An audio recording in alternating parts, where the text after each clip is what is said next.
To start out with is what are some negative effects of not dealing with the stress that's caused by our personality type? Okay, sometimes we just kind of try to shove it away, or we stick it in a box, or we compartmentalize things.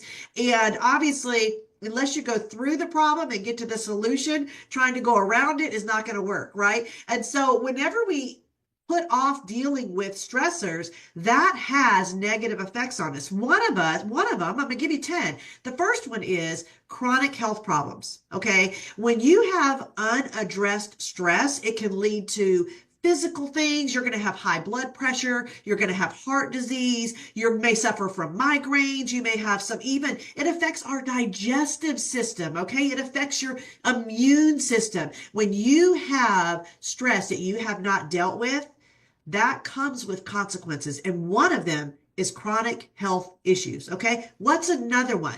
And I've been guilty of this myself, is poor decision making. Okay. Have you ever made a snap judgment that really came from a place of stress? Maybe it's like, you're angry with someone and you're going to get back at them, and you kind of make that snap decision that has longer consequences than you thought it was going to, right? Stress can cloud our judgment. Okay. It makes it harder to make those clear and logical decisions, right? Particularly when, our personality tendencies are at odds with the challenges that we're facing. All right. Now, here's the third one: increased conflict. Okay. Have you ever gotten hangry, right? You're hungry and it makes you angry, right? So we can have increased conflict by failing to manage the stress that's caused by our personality type. It's going to heighten that irritability. It's going to heighten your emotional responses, which leads to what? More conflict. And not just in our personal life, in our professional life as well. And that's what I love about this topic that we're doing today, is it's not just a business training, it is a life training. Okay. So what's the fourth thing? Decrease productivity. I don't know about you, but when I'm stressed, I am not nearly as productive, right? Stress, it reduces our focus, it reduces our motivation, it reduces our energy, okay? Especially when your personality comes into play, all right? What else do we have? Emotional exhaustion.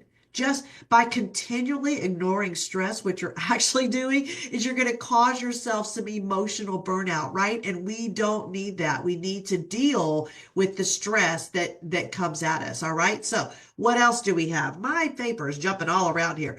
So we have strained relationships. Stress can cause personalities to quickly move towards their out of control tendencies. Okay. So for example, if you're a dominant D and you're experiencing stress, guess what you may do? You may become too controlling. Or if you're an inspiring I, if you know your personality type, go ahead and type it in there. I'd love to know what you are. If you're an inspiring I, you may tend to avoid responsibilities. Okay. When we come from a place of being out of control, what's going to happen? It's going to damage trust with people, and it's going to damage our connections with people. Okay. And all of this is caused by not dealing with the stress we're experiencing. So guess what else we have? And maybe you've met somebody this way. Maybe it's you. Anxiety and depression. When you have prolonged stress, okay, it's going to worsen your mental health, and that's going to lead to anxiety. It may lead to feelings of hopelessness, and it may lead to depression if you don't address it. Okay. Sometimes we're like, you know what? I'm too busy. I don't have time to deal with that. But if you don't, then unfortunately, you get the effects of it. Okay. So here's number 8. Negative coping mechanisms. This is where I was preaching to myself and I was putting this together, because I'm guilty here. When you experience stress, and we don't manage that stress in a healthy way with healthy behaviors, then we sometimes take on negative coping mechanisms. So what do I mean by that? Well, here's mine. I'm a stress eater. Okay. If I feel stressed, I'm grabbing the cookies, I'm grabbing the sweets. And so it's a negative way to kind of mentally escape for the moment the stress that you're feeling. By maybe it's eating unhealthy like me. Maybe it's substance abuse. Maybe it's excessive procrastination. Whatever it is, you're leaning into that to escape the stress that you're experiencing. But unfortunately, that's just a temporary fix, right? It doesn't actually address the problem. Number 9 is reduced self-awareness. Let me ask you something. Have you ever observed someone and you can see what they're doing that's causing the problem, but they can't see it? It's reduced self-awareness. When you're in the middle of something, sometimes you have to step out of this and you have to say, if somebody else were going through what I'm going through right now, what advice would I give them? And is that the advice I'm giving myself right now? Okay. Sometimes we have that reduced self-awareness. And then guess what else? Here's the last one. Lower confidence and self-esteem. Okay. It's a domino effect of some of the other consequences that I mentioned. So for example, if you are a stress eater like me, and you go to the sugar, you go to the snacks, you go to the things that are unhealthy, guess what's going to happen? You're going to gain weight. Well, when you gain weight, then you feel bad about your appearance, right? And so now you have what? Lower confidence and lower self-esteem. And sometimes, again, we don't realize it. We don't have that self-awareness until we kind of step back and look at it. Here's what made it aware for me.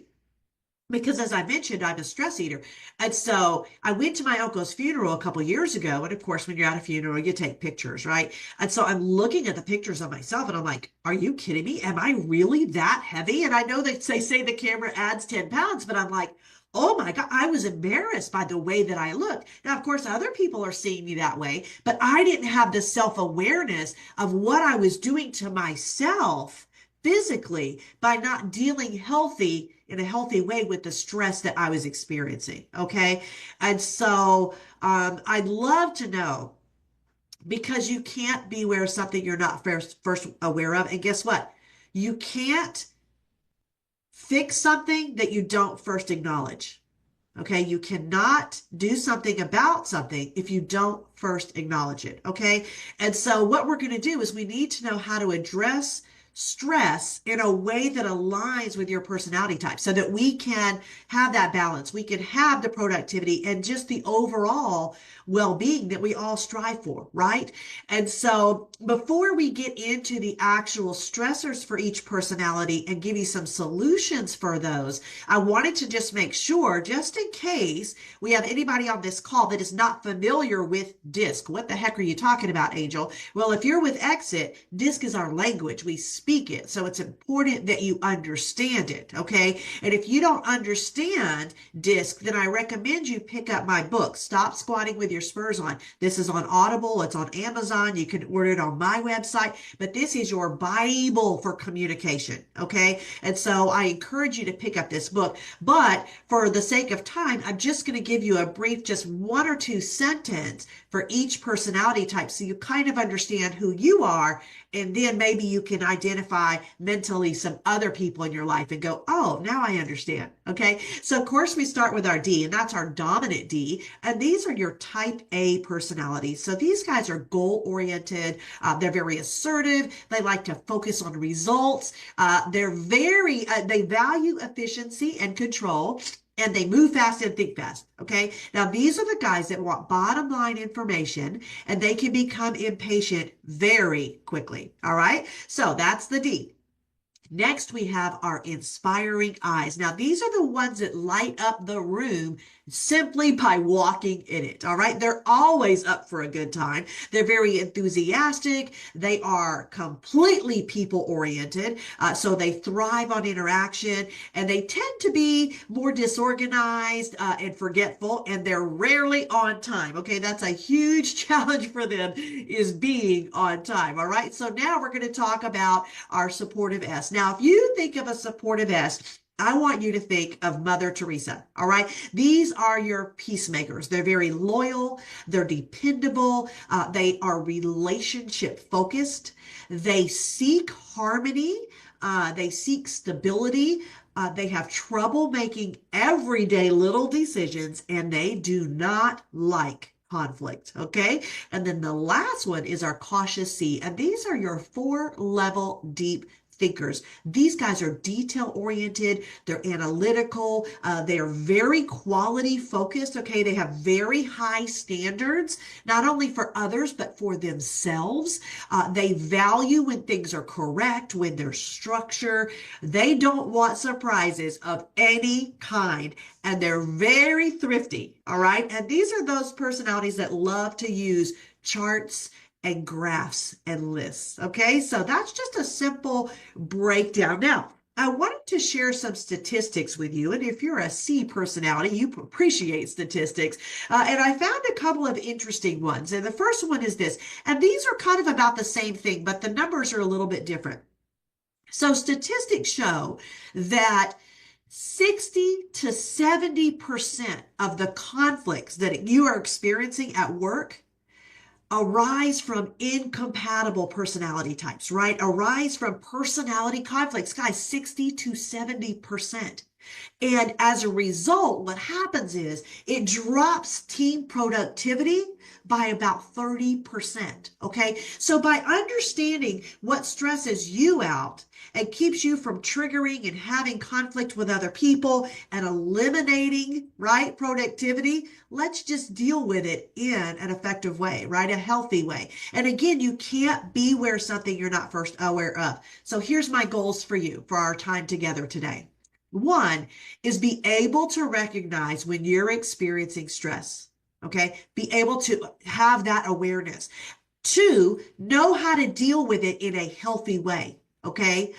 Three, be able to recognize when someone else is experiencing stress. Okay, so this session isn't just about you, it's about seeing the indicators in other people. And then four, being able to relieve their stress. Give them the tools. Say, hey, I just did this amazing training with Angel Tucker, and she was talking about exactly what you're experiencing right now. And here's a great solution for that. Okay, so don't just keep all these valuable nuggets to yourself. When you see other people going through this, I want you to share it. Okay, share some solutions with other people. So I hope you have something to write with in front of you. Okay, because I want you to write something down. And I kind of said it a little bit earlier, but I want you to write this down. You can't change what you don't acknowledge. Okay, you can't change what you don't acknowledge. So I want you to be honest with yourself, and maybe you can type your answer. Maybe you can just mentally think of your answer. If you have paper in front of you, write your answer. Here's the question. I'm asking you a couple questions, and I want you to be honest. Okay, and I may never know your answer, so the honesty is really with yourself. All right, we lie to ourselves a lot. And so I want you to be honest with yourself. On a scale of 1 to 10, I want you to ask yourself this question. How often do you feel stressed? Right? How often do you feel stressed on a scale of 1 to 10? 1 means never, 10 means it's my life every day, every moment. Okay. So on a scale of 1 to 10, write down your number of how are you feeling stressed often, right? How often are you feeling that stress? And then what I want you to write down on a scale of 1 to 10 is how well are you dealing with that stress in a healthy way?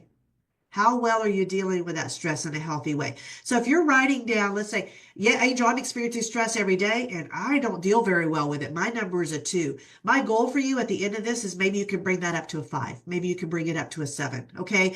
But first we can't change what we don't first acknowledge. And so I want you to acknowledge where you currently are so that you know where you can go from there. All right. So write that down. I want you to set a goal to identify the stressors in your life, and guess what? Come up with practical solutions for those. All right. So let's start by talking about our D personalities. Here's some things that stress them out. One is a lack of control. D's want to be in charge of everything. So when they're in a situation where they feel like they have a lack of control or they have trouble letting go of control, okay, here's what we feel like as D's. We have to do it all because nobody else can do it as good as us, right? That is a lie you're telling yourself. You can surround yourself by other capable people. Okay, there are people capable of doing the same work that you insist on doing yourself. So here's what I want you to start doing. Before you do anything, here's what I want you to ask yourself. Am I the only one that can do this? Am I the only one that can do this? Because I want you to get really good at delegating, automating, or maybe even eliminating the things that you're doing right now every day. Okay. So ask yourself, is this something that only I can do? That's what I want you to start doing. If you're a D, do things that only you can do. Everything else can be delegated, automated, or eliminated. Okay. And by doing that one thing, you're going to take so much stress, so much pressure off of you when you start delegating. And guess what? Trusting other people. Okay. Then you can regain that sense of control over your time, over your energy. Okay. You know that time is valuable. And that's the next stressor, is when you feel like time is being wasted. Okay. D's believe time is money. And if you feel like somebody else, you're a prisoner of somebody else's schedule, or time is being wasted, you easily become stressed, frustrated, and angry. Okay. And so here's the solution to that. And trust me, I'm a high D, so I have to live by this all day. And that's why I was saying when I was preparing this, I was kind of preaching to myself through this. Okay. And so here's a couple things. If you're a high D, I want you to remember. One, it is what it is. It is what it is. You cannot control everything. You guys probably know I fly a lot, and I can promise you that not every plane has left on time. I have not made every connection. Sometimes the planes don't leave at all, and I have to adjust. I have to pivot. But is me standing there blessing out the person behind the counter going to solve the problem? Is that a healthy way to solve the problem? No, it's not. It is what it is. And so you just deal with whatever it is, right? You can't control everything. All right. Here's another thing I want you to do if you're a D. I want you to ask yourself this question. Is it going to matter in 10 years? Is it going to matter in 10 years? Whatever, because we'll make a big deal out of everything as a D. Okay. So we have to learn to choose our battles, because D's have more self-imposed, please hear those two words, self-imposed stress than any other personality type, because you've already decided how you want things to be. And if it doesn't go that way, you get frustrated, you get upset, even if it doesn't matter. Okay. So ask yourself, is it going to matter in 10 years? And if it's not, let it go. Because the reality is most things won't matter in 10 minutes. Right? If we'll just choose our battles and prioritize what's really worth pursuing and what can we let go. All right. So this is going to get you out of situations. You know what? Some things are just beyond your control, and you have to focus on what really matters so you can prevent that unnecessary stress over minor delays, over minor inefficiencies. Okay.